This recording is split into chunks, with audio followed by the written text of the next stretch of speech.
Good morning students. आज का हम जो टॉपिक लेने जा रहे हैं वो वेव्स एंड वेव मोशन का है। आप लोग देख सकते हैं मेरे सामने टॉपिक लिखा हुआ है वेव एंड वेव मोशन। तो इस टॉपिक में स्पेशली हम जो बात करने जा रहे हैं, in the previous topic we already studied about the first point that कि what is SHM and how the waves are produced, waves क्या होती हैं, सिंपल हार्मोनिक। तो अभी वेव्स की हम बात करेंगे, सॉरी हमने सिंपल हार्मोनिक मोशन की बात की, ठीक है। अब जो हम बात करने जा रहे हैं उसी सिंपल हार्मोनिक मोशन के कॉन्टिन्यूएशन में एक सिंपल सी बात करने जा रहे हैं कि अगर मैं आपसे कहूं कि भाई फ्री ऑसिलेशंस क्या होते हैं तो क्या आप बताएंगे। सिंपल सी बात है कि जो ऑसिलेशन किसी एक्सटर्नल फोर्स से ना हो, डायरेक्टली उनको किसी अलग फोर्स से पोषित ना किया गया हो, मतलब उन फोर्स के इंटेंशन में ना हो, वो अपने आप वो ऑसिलेशंस हो रहे हैं, जिस फ्रीक्वेंसी से हो रहे हैं लगातार उसी फ्रीक्वेंसी से वो ऑसिलेशंस हो रहे हैं। तो ऐसी ऑसिलेशंस को हम जो नाम देते हैं वो नाम क्या होता है, फ्री ऑसिलेशंस होता है।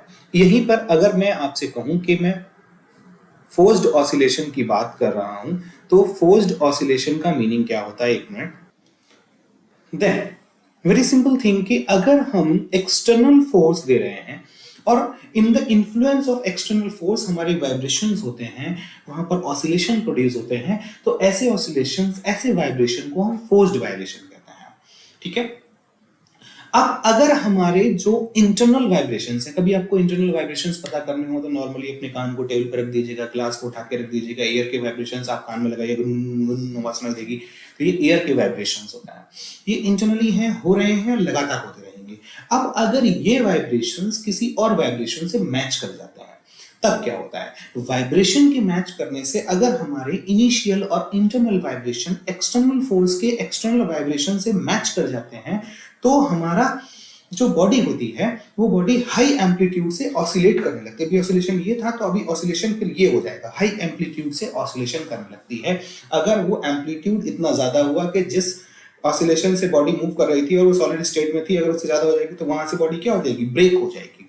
तो इस प्रोसेस को हम रेजोनेंस कहते हैं। तो हम क्या कहेंगे कि जब हमारे इंटरनल ऑसिलेशंस और एक्सटर्नल ऑसिलेशन किसी बॉडी के एक इक्वल हो जाते हैं, तो इक्वल होने के केस में क्या होता है, उस केस में वो body is said to be in the resonance. तो जब आप अपने कान पे ग्लास को लगाते हैं तो पहले तो वाइब्रेशन आपको सुनाई नहीं दे रहे थे, अब आपके ग्लास के वाइब्रेशन एयर के वाइब्रेशन से क्या हुआ, जो एयर के वाइब्रेशन थे वो फास्ट हो गए, उनका एम्पलीट्यूड बढ़ गया, जिसकी वजह से वो हाई एम्पलीट्यूड था आपको सुनाई देने लगे। सिंपली एक प्रोसेस ऐसा भी है कि जैसे आप गिटार या वायलिन बजाते हैं तो उसमें अंदर क्या है, एयर है, एयर वाइब्रेट करती है, सुनाई तो देती नहीं है। लेकिन जब उसमें हम वायर लगा देते हैं और वायर को, स्ट्रिंग को हम वाइब्रेट कराते हैं तो एयर स्ट्रिंग के वाइब्रेशन सेम हो जाते हैं और उस समय एम्पलीट्यूड इंक्रीज होने की वजह से वहां पर हमें एक स्पेशल साउंड सुनाई देती है। उस साउंड को हम अगर अपने अकॉर्डिंग एडजस्ट कर लेते हैं तो वही म्यूजिक बन जाता है, अगर एडजस्ट नहीं कर पाते हैं तो वही नॉइस हो जाती है। तो द सिंपल सिस्टम, हमने क्या किया, वाइब्रेशन प्रोड्यूस किया। तो सिंपल सिस्टम की जब जहां पर हम ये कहेंगे कि भाई हमारे पास वाइब्रेशन प्रोड्यूस हो रहे हैं और वो हमारे साउंड को प्रोड्यूस कर रहे हैं और जो साउंड हमारे कानों को अच्छी लगती है उसे हम क्या बोलते हैं, उसे हम बोलते हैं sound liked by year is called music and sound disliked by year is called noise. तो वेरी सिंपली हम कह सकते हैं कि हमारे पास ये क्या है, इसके कुछ सिंपल से एग्जांपल्स हैं, you can take the examples also, है ना। तो इन एग्जाम्पल्स के बाद अब हम बात करते हैं वेव्स की। तो वेव्स का मतलब क्या है? वेव्स को मतलब ये समझ लीजिए, एक सिंपल सी बात कि हमारी एक एनर्जी होती है, हम जो एनर्जी डेवलप करते हैं वो एनर्जी एक पॉइंट से दूसरे पॉइंट पर प्रोपेगेट होती है, जाती है या चलती है, हम ये कह देते हैं। अब एनर्जी को प्रोड्यूस करने के लिए हम क्या करेंगे, वहां पर वाइब्रेशंस प्रोड्यूस करेंगे, मींस हम किसी भी जगह पर हलचल प्रोड्यूस करते हैं, डिस्टरबेंस प्रोड्यूस करते हैं। वो डिस्टरबेंस उस मीडियम में या बिना मीडियम के, दोनों कंडीशन है, किसी मीडियम में या बिना मीडियम के आगे क्या करता है, प्रोपेगेट करता है, आगे बढ़ता है। इस बढ़ने को ही हम वेव मोशन कहते हैं और इस प्रोसेस को हम वेव्स कहते हैं, वेव या वेव मोशन कहते हैं। सिंपल सी बात है। तो अगर मैं आपसे एक नॉर्मल बात करूं कि वेव या वेव मोशन क्या होता है, तो उसके लिए आप लोग समझ सकते हैं कि वेव या वेव मोशन को समझना है हमें, तो एक बात याद रखनी है कि हमें कहीं पर एक डिस्टरबेंस क्रिएट करना है और वो डिस्टरबेंस आगे मीडियम में बढ़ेगा, क्या होगा, आगे मीडियम में बढ़ेगा। तो ये वेव की सबसे बड़ी प्रॉपर्टी है कि भाई हम कोई डिस्टरबेंस क्रिएट करते हैं, वो डिस्टरबेंस आगे बढ़ना चाहिए। अब हमारी वेव्स दो टाइप की होती हैं, एक वो वेव जिनको चलने के लिए, वेव्स में दो टाइप, एक वो वेव जिनको चलने के लिए मीडियम रिक्वायर्ड है, मीडियम रिक्वायर्ड, और एक वो वेव जिनको मीडियम नॉट रिक्वायर्ड।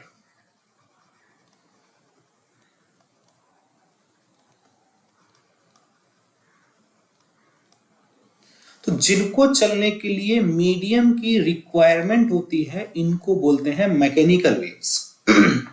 जनरली इनका नाम क्या होता है, मैकेनिकल वेव्स नाम होता है। और जिनको चलने की जरूरत नहीं है, उनको चलने के लिए हम उन्हें बोलते हैं electromagnetic wave, EMW, electromagnetic wave, और ये होती है मैकेनिकल वेव्स।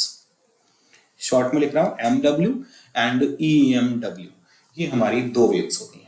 तो एक वेव कौन सी होती है, जिनको चलने के लिए मटेरियल मीडियम की रिक्वायरमेंट है, उनको हम बोलते हैं मैकेनिकल वेव्स, और जिनको चलने के लिए मैकेनिकल मीडियम की रिक्वायरमेंट नहीं है, उनको बोलते हैं इलेक्ट्रोमैग्नेटिक वेव्स। ठीक है। ये वेव भी दो टाइप की होती हैं। ये वेव होती हैं ट्रांसवर्स वेव्स, ट्रांसवर्स और लॉन्गिट्यूडिनल, ट्यूडिनल वेव्स होती हैं। और EMW हमारी होती तो EMW ही है, इनका टाइप नहीं होता, लेकिन ये जब ट्रेवल करती हैं तो ये ट्रांसवर्स नेचर में ट्रेवल करती हैं।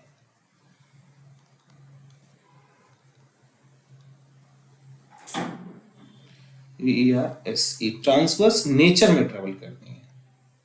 तो जो इनका नेचर होता है वो ट्रांसवर्स होता है।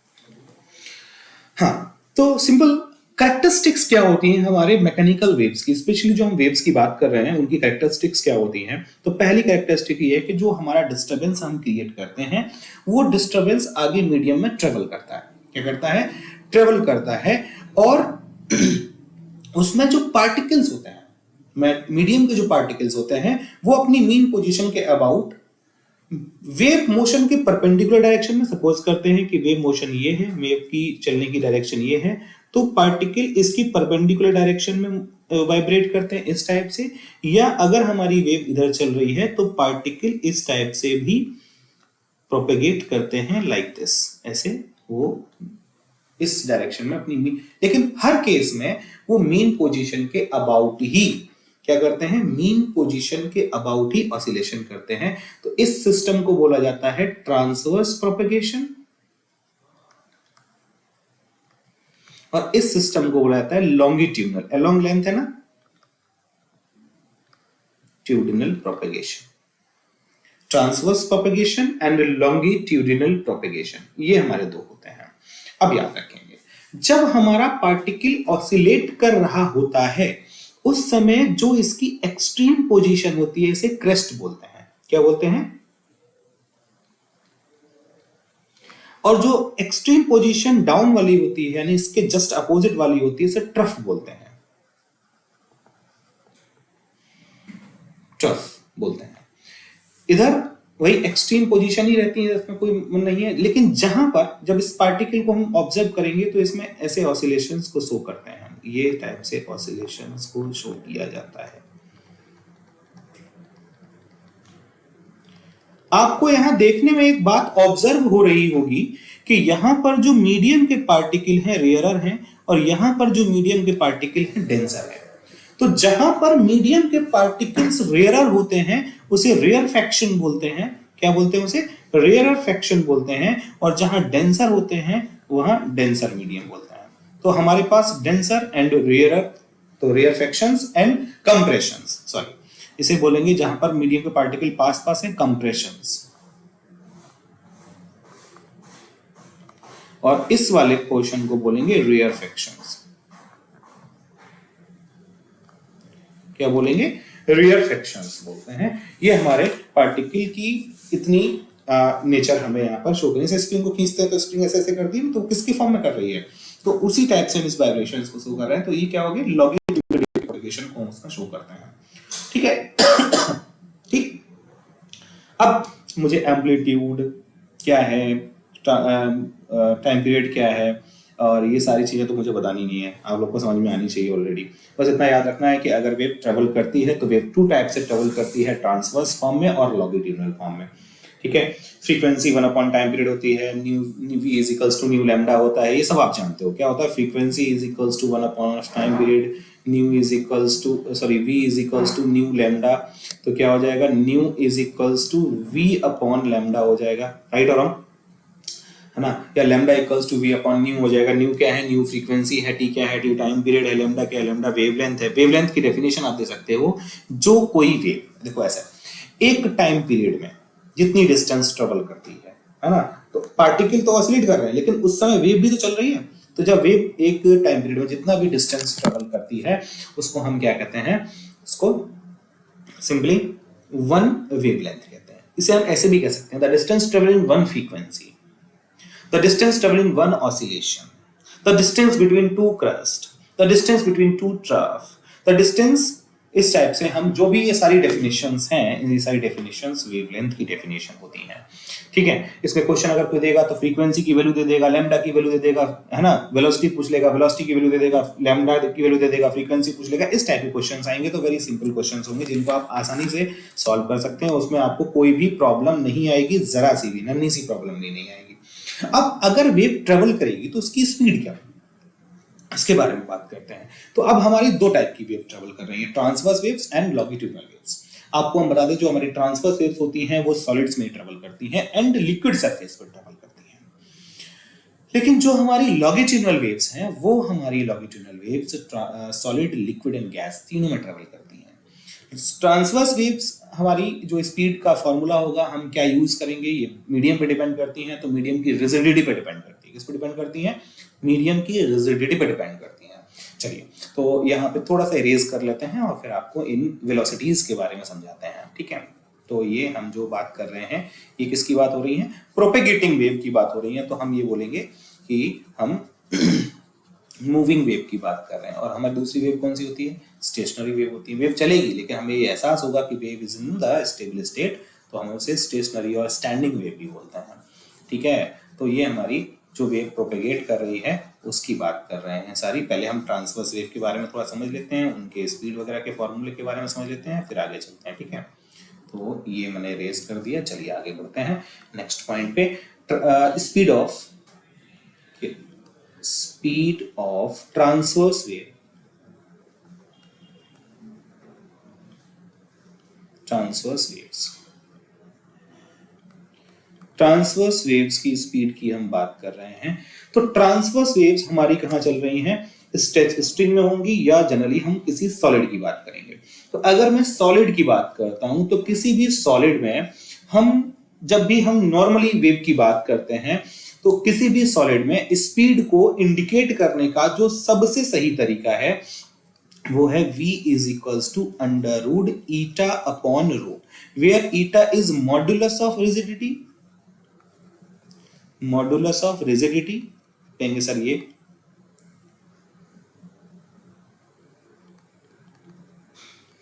और this is the density of the medium.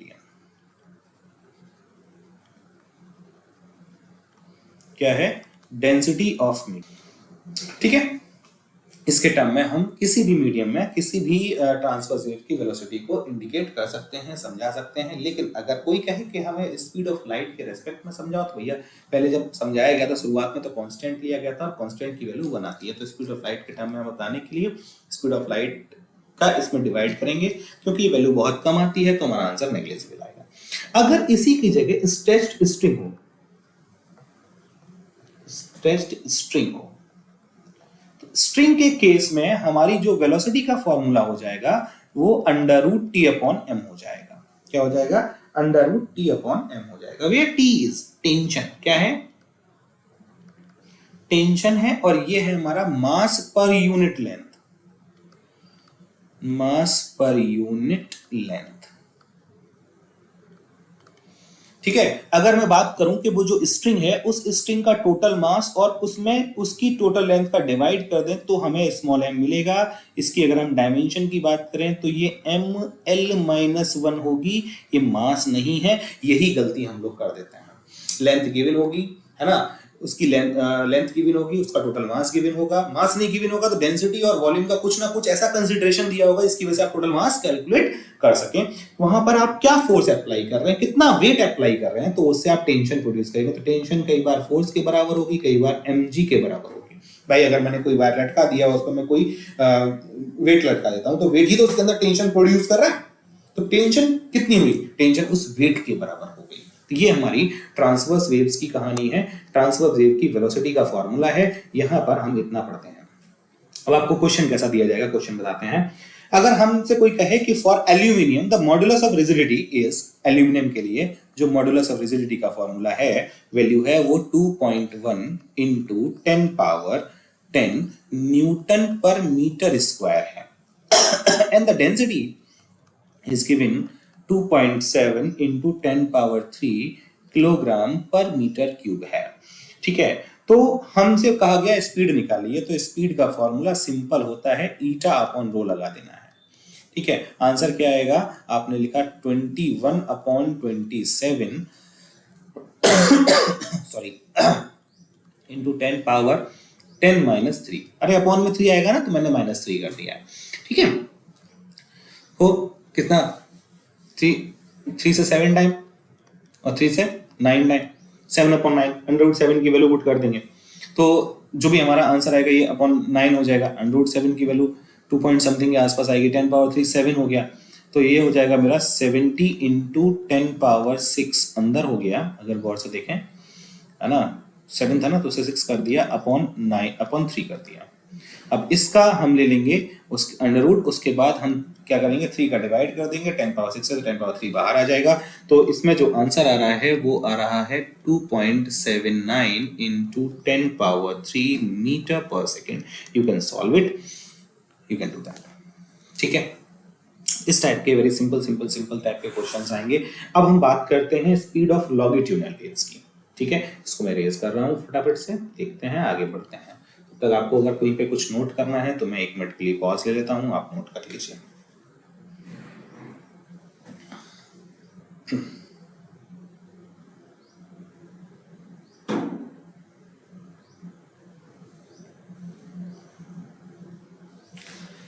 बहुत सिंपल ही चैप्टर है, इसमें डायरेक्टली हमें सारे आंसर्स लगाने हैं, डायरेक्टली फॉर्मूले दिए होंगे, डायरेक्टली वैल्यू यूज करनी है।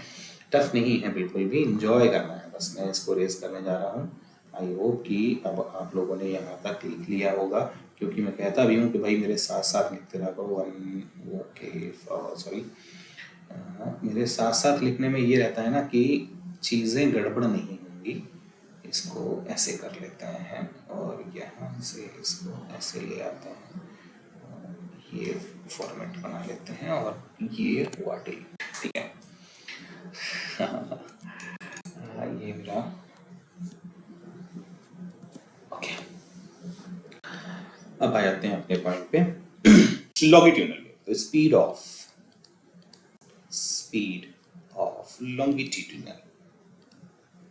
longitudinal waves बहुत ज़्यादा टफ प्रोसेस नहीं है, बहुत ज़्यादा टफ वर्क नहीं है, बहुत आसानी से हमें पढ़ते रहना है, माइंड को काम रखते हुए पढ़ना है। कई बार पता है हम लोग फालतू की हेडेक ले लेते हैं, इसलिए ज़्यादा सिंपल चीज़ें हमसे छूटने लगती हैं। हमें छूटनी नहीं है, बहुत आसान काम है। लॉन्गिट्यूडनल वेव मैंने क्या बताया, they can travel in solid, liquid and gases, ये सब में ट्रिपल करती हैं। ठीक है, तो अब सबसे पहले हम बात करते हैं कि लिक्विड में इसका जो, या गैसेस में इसका जो फॉर्मूला होता है वो क्या होता है। ठीक है, पहले हम लिक्विड की बात करते हैं, क्योंकि गैसेस में इसका जो फॉर्मूला है थोड़ा चेंज हो जाता है। वैसे तो बीटा अपॉन रो होना चाहिए लिक्विड गैसेस के लिए। गैसेस में न्यूटन भाई साहब ने बहुत इस पे वर्क किया, और उसके बाद लाप्लास ने क्या करेक्शन दिया उसके बारे में हमें थोड़ा सा डिस्कशन करना होगा। तो पहले हम सॉलिड की बात करते हैं। सॉलिड्स में क्या है कि भाई जैसे हमने वहां क्या पढ़ा था, मैं आपको बता दूं, वेलोसिटी का हमने फॉर्मूला पढ़ा था सॉलिड्स में, ईटा अपॉन रो। अब मैं यहाँ क्या कर रहा हूँ, यहाँ पे बहुत छोटा सा काम कर रहा हूँ। बीटा तो सब लोग जानते हैं, बल्क मॉडुलस प्लस 4/3 ईटा अपॉन रो यूज करेंगे। वहां ईटा अपॉन रो था या 4 अपॉन बीटा। तो अब यहां पर हमको दो चीज यूज करनी है। बल्क मॉडुलस, बीटा क्या है, हम बीटा या बी बोल दीजिएगा, आप जैसे लिख दीजिए, किसी किसी बुक में स्मॉल के भी लिखा होगा, है ना। ये क्या है, हमारा बल्क मॉडुलस है। क्या है, बल्क मॉडुलस। और ईटा क्या है, ईटा हमारा है ना मॉडुलस ऑफ रिजिडिटी है, मॉडुलस ऑफ रिजिडिटी है।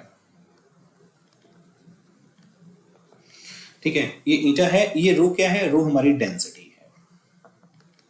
तो जब भी हम इनकी बात करते हैं लिक्विड्स के लिए तो आराम से ये हमारा फॉर्मूला लग जाता है। सॉलिड्स के लिए, लेकिन सॉलिड में भी अगर हम सॉलिड के अंदर भी रॉड की बात करते हैं, स्पेशली जैसे वहां स्ट्रेस टेस्टिंग की बात की थी, रॉड की बात करते हैं, तो रॉड की फॉर्मेट में यही फॉर्मूला हमारा वेलोसिटी का फॉर्मूला हमारा यंग्स मॉडुलस अपॉन रो हो जाता है। क्या कहता है, ये y क्या है, यंग्स मॉडुलस। मैं ऐसे लिख देता हूं, यहां पे आपको एक बार में लर्न हो जाएगा, Young's modulus of medium, rod ही है, यहां पे रॉड लिख देता हूं, अपॉन रो डेंसिटी।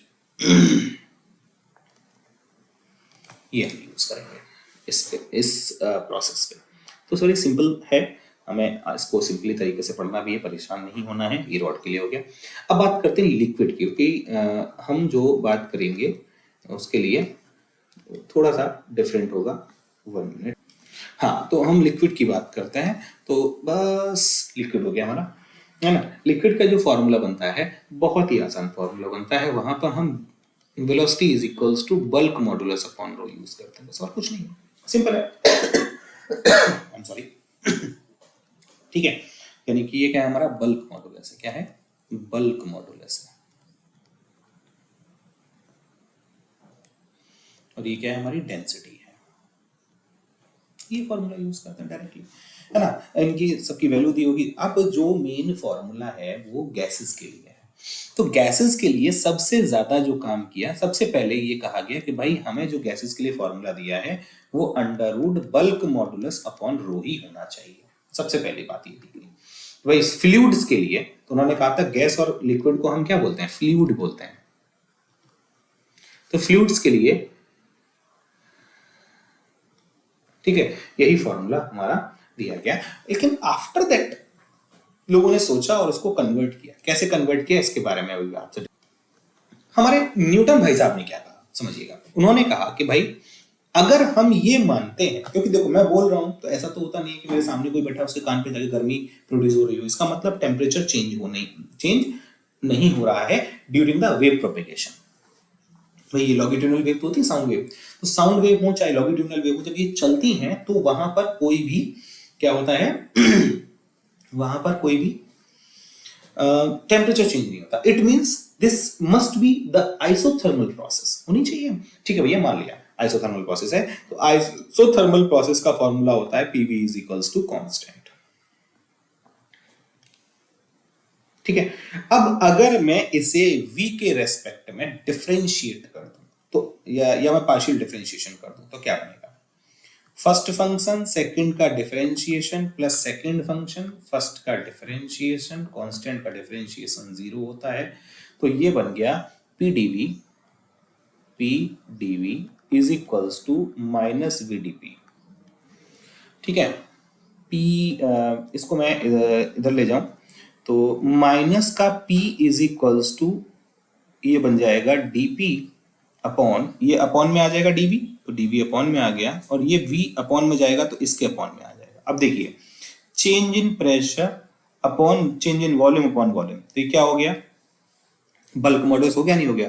तो माइनस p को उन्होंने कहा बल्क मॉडुलस हो जाएगा। ये माइनस भी होता है तो उन्होंने बल्क मॉडुलस इसको नाम दिया। सॉरी, माइनस में यहां से हटा के यहां लिख देता हूं, माइनस यहां लगाएंगे। अब कहेंगे सर माइनस क्यों लगाया, तो आप जानते हैं जब हम वॉल्यूम बढ़ाएंगे तो प्रेशर, वॉल्यूम बढ़ रहा है तो प्रेशर कम हो रहा है, और जब प्रेशर इंक्रीज हो रहा है तो वॉल्यूम कम हो रहा है। तो final volume minus initial volume या final pressure minus initial pressure, दोनों में से किसी एक की वैल्यू नेगेटिव आ रही है, that is why I am using negative, so this becomes beta.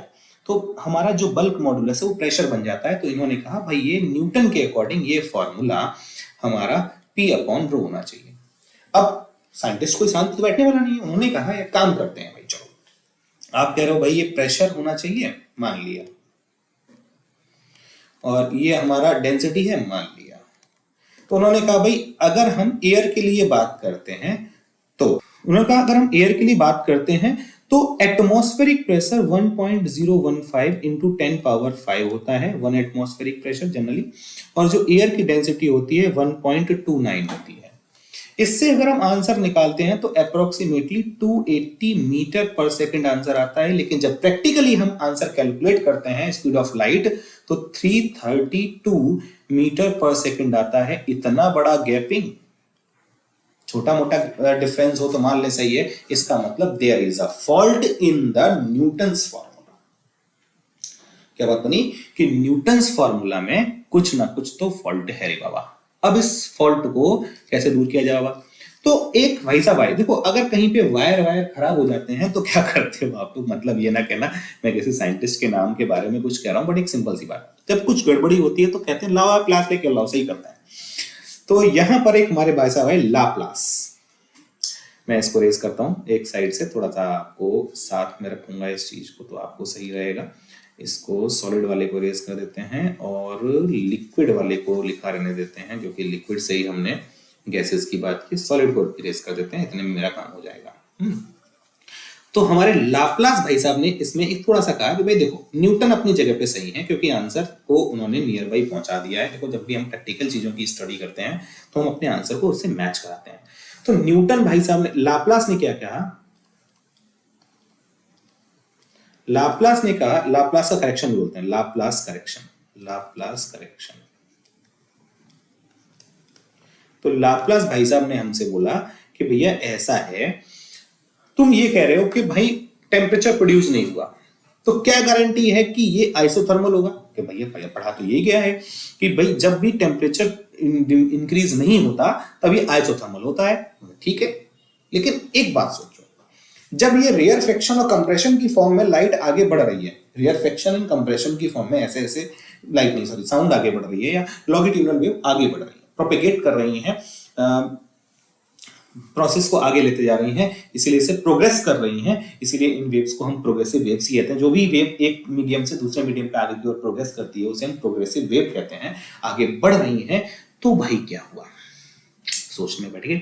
तो इन्होंने क्या सोचा, इन्होंने कहा कि भाई ऐसा हुआ होगा, जहां कंप्रेशन हुआ होगा वहां प्रेशर इंक्रीज होने की वजह से टेम्परेचर इंक्रीज हो गया होगा, और जहां रेयरफेक्शन होगा वहां पर प्रेशर डिक्रीज होने की वजह से टेम्परेचर डिक्रीज हो गया होगा। ओवरऑल यहां पर जब डेवलप हीट है, जो कंप्रेशंस में डेवलप हीट है, वो रेयरफेक्शन की जो हीट कम हो रही है उसको चली जाती है। मींस हीट मीडियम से बाहर नहीं गई, मीडियम में रही, लेकिन टेम्परेचर प्लेस पर चेंज हुआ, टेम्परेचर स्लाइट चेंज हुआ जिसका कोई इफेक्ट नहीं हुआ बाद में, ये कह सकते हैं। इसका मतलब ये हुआ कि ट्रांसफर ऑफ हीट नहीं हुआ, एक्सटर्नल मीडियम के साथ में एक्सचेंज नहीं हुआ हीट का, वहीं के वहीं डेवलप हुई और यूज हो गई।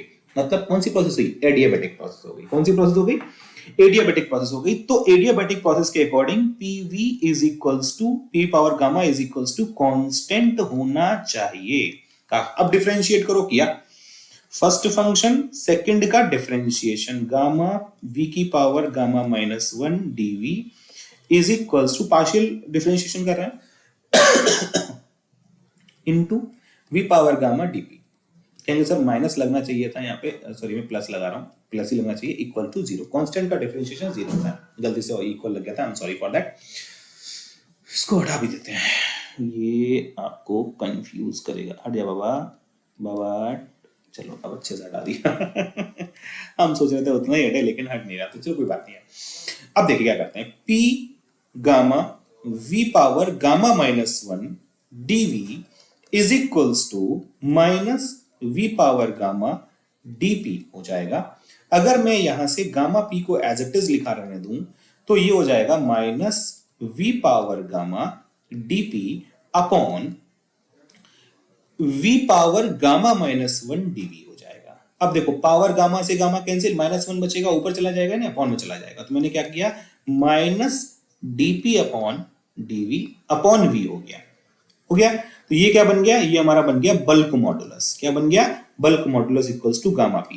तो इन्होंने कहा कि भाई please do not use pressure upon density, sorry pressure upon density, please use V is equals to under root gamma P upon density. अब कहानी क्या कहती है सुनिए, अगर हम ये मान लें कि हमारी जो भी वो हैं गैसेस, वो जनरली हमारी डायटोमिक ज्यादा होती हैं, नाइट्रोजन है, ऑक्सीजन है ना, सल्फर ये है, काफी गैसेस हैं जो डायटोमिक ज्यादा होती हैं, तो रेशियो के अकॉर्डिंग गामा की वैल्यू 7/5 यूज कर लेते हैं। तो आप लोग जान ही गए होंगे कि गामा इक्वल्स टू 1+2/f के वाले सिस्टम से यूज किया है, हमने यूज कर लिया। 7/5 यूज कर लिया। प्रेशर हमें वही यूज करना है 1.01 इंटू 10⁵, और जो एयर डेंसिटी है 1.29 ही यूज करेंगे। इसके अकॉर्डिंग जो आंसर आया वो नियरली 330 और 331 आया। 330 पॉइंट समथिंग था, तो मैं 331 लिख दे रहा हूं। इसका मतलब जो कि हम मीटर पर सेकंड, जो कि 332 से अप्रोक्सीमेटली मैच कर रहा है, एग्जैक्ट नहीं है लेकिन मैच कर रहा है। इसका मतलब the concept of the Laplace is correct.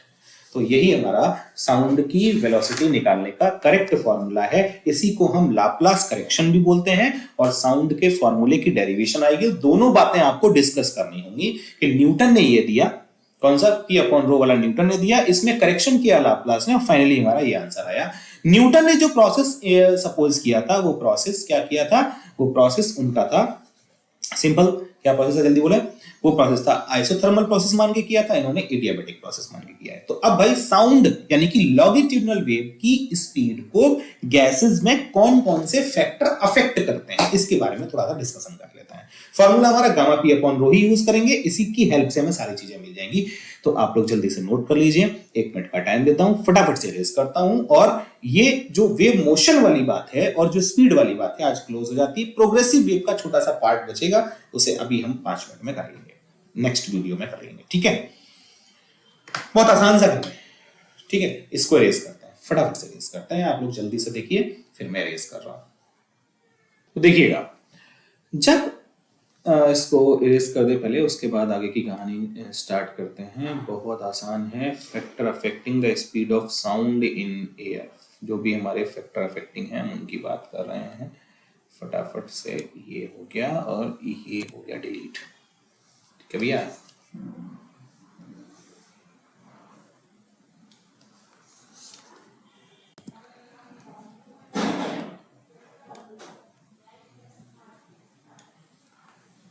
तो प्रोसेस क्या है इसको एक बार समझ लेते हैं अच्छे तरीके से, और आगे की कहानी स्टार्ट करते हैं, ठीक है।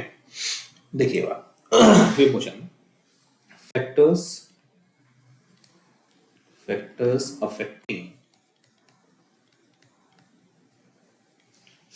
affecting speed of sound oblique longitudinal waves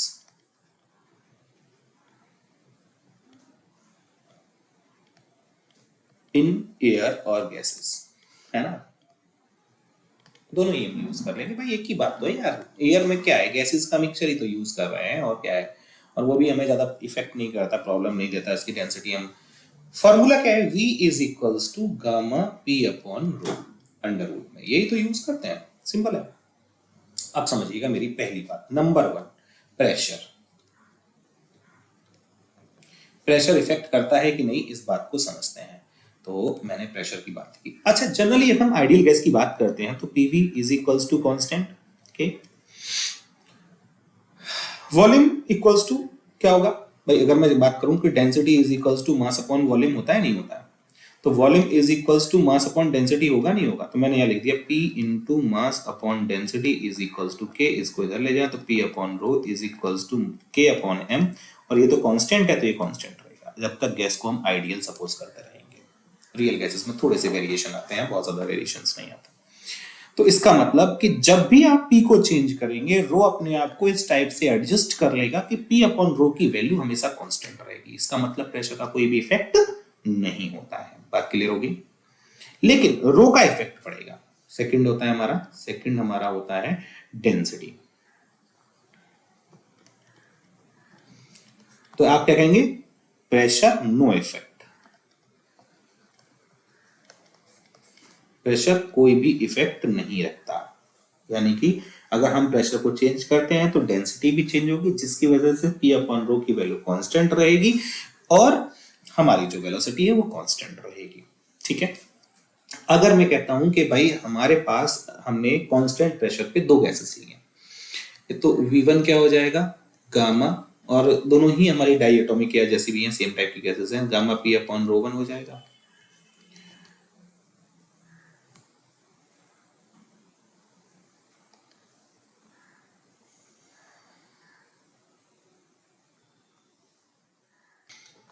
तो वेरी सिंपल सिस्टम की गामा P अपॉन रो हो जाएगा, और V2 की बात अगर हम करेंगे तो V2 is equals to under root gamma P upon rho 2 हो जाएगा। इससे अगर हम V1 अपॉन V2 निकालेंगे तो क्या हो जाएगा, under root rho 2 upon rho 1 हो जाएगा। इसका मतलब V is proportional to 1 upon under root of rho, जो कि आपको इनिशियल फॉर्मूले से भी पता चलता है। ठीक है, तो आप क्या कहेंगे, as the value of the density increases the value of the velocity decreases, as the value of the density decreases the value of the velocity increases। काम खत्म।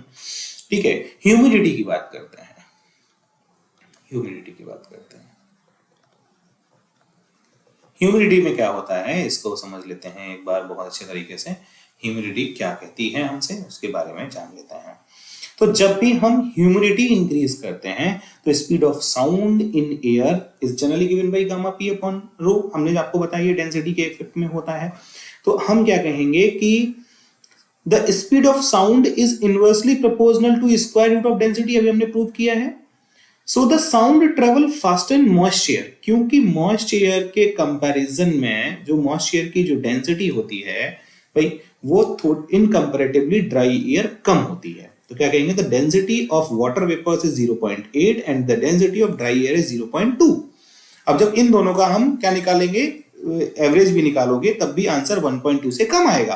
तो इसका मतलब मॉइस्चर की जो डेंसिटी होती है, आप क्या कहेंगे, जहां पर मॉइस्चर होता है ना, तो मॉइस्चर हो गई ना, तो जो मॉइस्ट एयर की डेंसिटी होती है, एयर की डेंसिटी लेसर होती है in comparison to dry air. क्योंकि हम यहां पर क्या कह रहे हैं, वाटर वेपर्स की जो डेंसिटी है, वाटर वेपर्स की डेंसिटी 0.8 किलोग्राम पर मीटर क्यूब होती है और एयर की 1.29 किलोग्राम पर मीटर क्यूब होती है। मिक्स करने के बाद इसका जब एवरेज लेंगे तो 1.29 से कम ही आएगा। तो डेफिनेटली ह्यूमिडिटी से अगर तो क्या होगा, अगर ह्यूमिडिटी इंक्रीज करती है, क्या होता है, ह्यूमिडिटी इंक्रीज करती है तो हमारी स्पीड भी इंक्रीज करेगी। तो आप ऐसे लिख सकते हैं, ह्यूमिडिटी इंक्रीजेस द, तो याद रखेंगे ह्यूमिडिटी इंक्रीजेस, तो जो डेंसिटी है, density decreases the speed increases, ऐसे याद करेंगे। लास्ट टर्म हमारा टेम्परेचर है।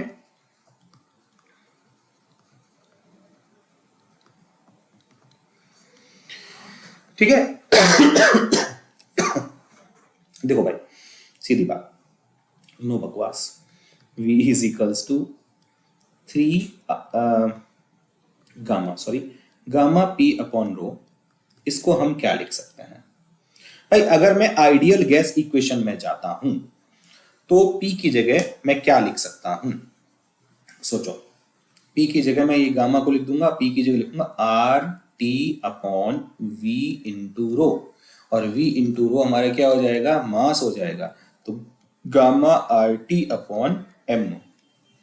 अब इस सब को अगर देखें तो V is proportional to under root of T। जैसे जैसे टेम्परेचर इंक्रीज होता जाएगा वैसे वैसे speed of longitudinal wave increase होती जाएगी, because it is directly proportional to the square root of the temperature here. तो आज की ये वीडियो इतनी ही है, नेक्स्ट वीडियो आपको मिलेगी, तब तक के लिए इस चैनल को देखते रहिए, ठीक है, और तैयारी करते रहिए अच्छे तरीके से, और please do like and subscribe. God bless you everyone.